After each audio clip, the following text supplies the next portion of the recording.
Hey there! Welcome to another How to Build LEGO Mythical Monsters tutorial. I received a request to make a mermaid.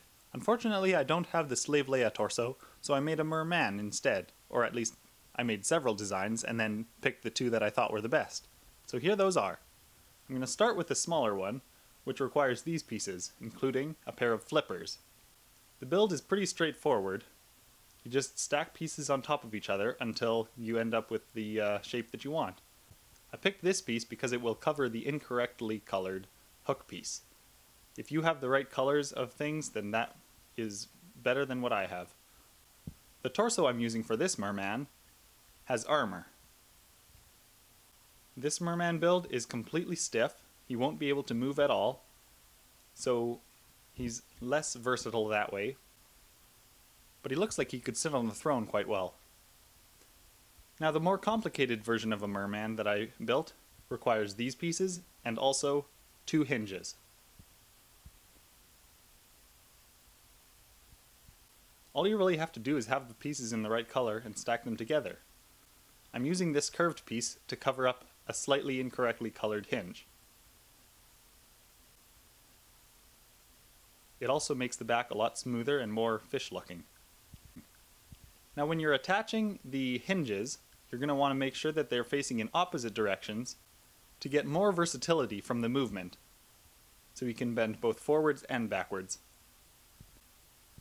For the fins, I'm simply using these triangle pieces stacked on top of each other and then mirrored.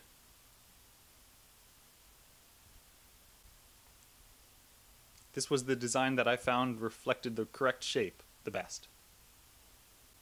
Because of the colors I was able to use, the fin blends really well into the rest of the tail. Now for this merman, I'm using a torso with lots of muscles on it. This torso I got from a LEGO Indiana Jones set. Now once the whole thing is assembled, you can really start positioning things in any way you want. The way that the hinges are connected, they operate kind of as hips and knees, if a LEGO man had such long legs. Now if your hinges are pretty loose and flimsy, you should be able to start giving him the correct movements on your own. But if they're stiff like mine are, it's kind of hard. But that makes it really easy for stop motion.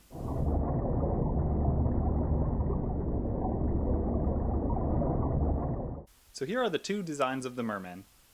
They're both capable of sitting or lounging. Now if you were curious about how their size compares to a regular minifigure, well, they're quite tall. Unfortunately, I couldn't find a way to make the tail much smaller.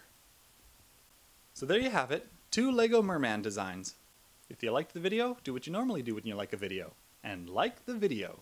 Leave a comment suggesting other designs I could make, and also let me know what you thought of the stop motion. Should I keep doing that, or should I bring back the turntable to show off the final result? I'll try to respond to every comment I get. Thanks for watching, and thanks for suggesting, and I will keep on trying to make these videos as often as I can.